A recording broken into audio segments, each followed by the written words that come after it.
Welcome to The Explainer. Today, we're looking at a truly fascinating story. Every company has an origin, every decision has a consequence, and every single story has a lesson. And honestly, few stories are as globally impactful, emotionally powerful, and just plain educational as the one we're diving into today. We're going to explore how a singular vision literally reinvented consumer technology from the ground up through design, innovation, and incredibly bold thinking. We are talking about a relentless drive for perfection, a personality that notoriously bent reality to its will, and a philosophy that completely blurred the lines between the liberal arts and hardcore engineering. Think about it. Today, when we think of Apple, we picture these roaring crowds waiting for a massive product launch, right? We see flashbulbs popping as a sleek new smartphone rotates dramatically under stage lights. We're looking at a trillion-dollar empire with products used by billions of people all over the planet. But what makes this story so wildly captivating is the immense gap between that modern reality and where it all started. Because the company that completely changed modern tech, it began at a simple wooden workbench in a quiet, suburban California garage. And the visionary who started it all was actually fired from his own company, only to return years later and save it from the absolute brink of ruin. It's a story of incredible highs, devastating lows, and an uncompromising pursuit of greatness. Section 1. The Garage Startup. Humble Beginnings. All right, so picture this. It's 1976. Two young innovators, Steve Jobs and Steve Wozniak, are hanging out at the Homebrew Computer Club. This is a gathering of tech hobbyists out in Silicon Valley. Now, they aren't in some shiny corporate research lab, no way. They are literally hand-assembling electronic parts scattered across a table just to build their very first machine, the Apple I.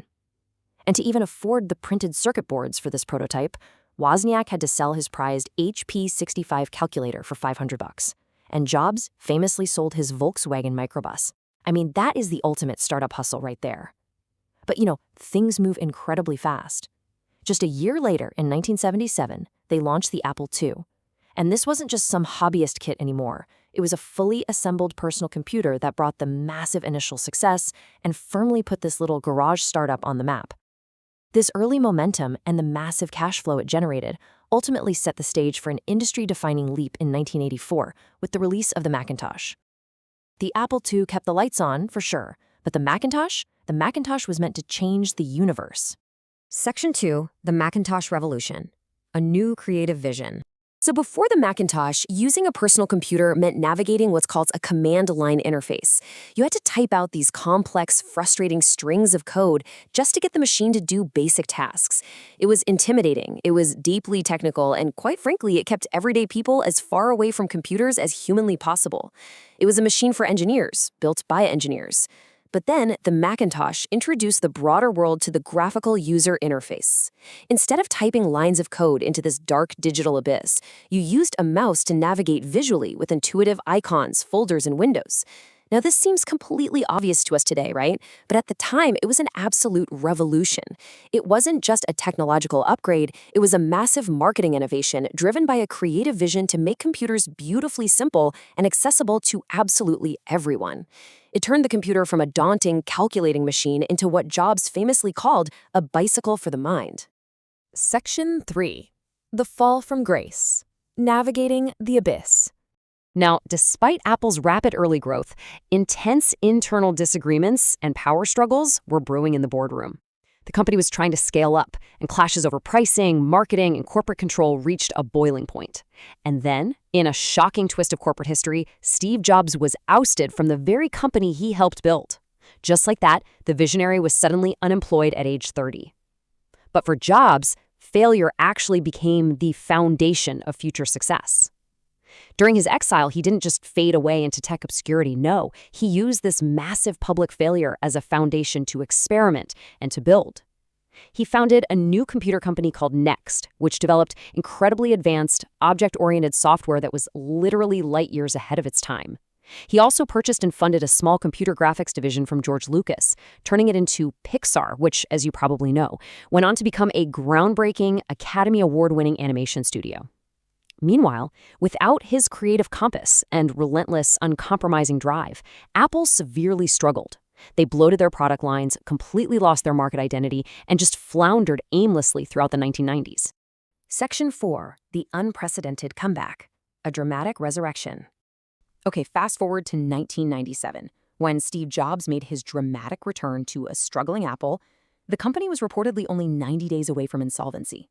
Think about that, 90 days from going totally broke. So what does he do? Well, he doesn't come in and launch 100 new initiatives to desperately try and capture market share. Instead, he brought the company back from the brink through brutal, unapologetic simplification, a singular, laser focus. The story goes that he famously took a whiteboard, drew a simple 2x2 grid, and slashed Apple's bloated lineup from over 300 confusing items down to just 4 core computers. He recognized that to save this tech giant, they had to rally around one unified vision and do just a few things perfectly, rather than 300 things poorly. It was an absolute masterclass in the power of saying no. And what followed was a legendary sequence of innovations that quite literally redefined modern culture. First came the iMac.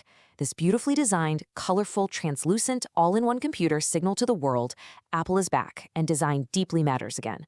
It wasn't just a boring beige box. It was a statement piece. That momentum led to the iPod and iTunes. And this wasn't just another MP3 player. It was a pocket-sized revolution that completely rewrote the economics of how we buy, manage, and listen to music. Then, the company pivoted to telecommunications with the iPhone and the App Store. This utterly redefined what a smartphone even was, turning it into a powerful pocket computer and creating an entirely new global software economy practically overnight.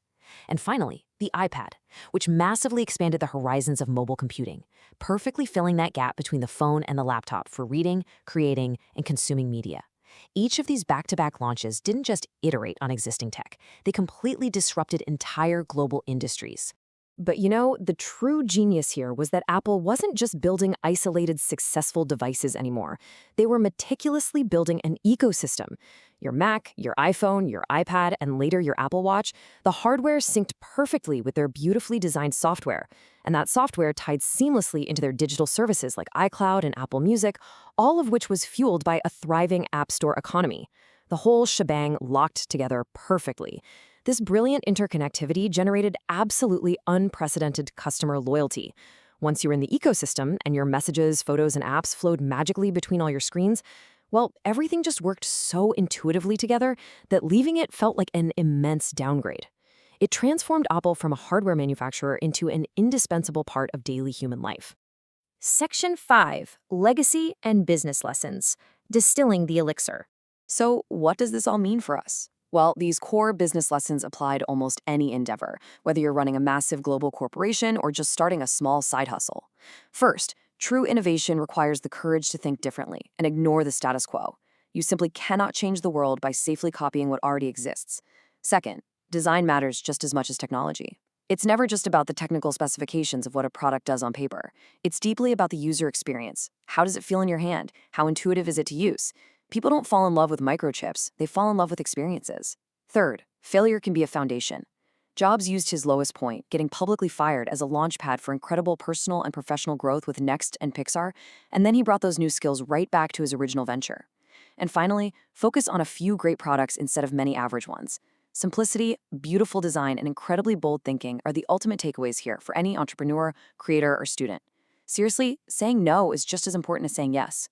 The story of Apple leaves us with a powerful reminder. The greatest innovations really do begin with the courage to challenge the ordinary. Apple didn't just build computers. It fundamentally changed how people create art, how we communicate with our families, how we work, and how we even imagine the future. The culture of innovation they built continues to profoundly impact modern technology today. So look around at the tools you use and the work you do. What ordinary thing in your own life are you going to find the courage to challenge today?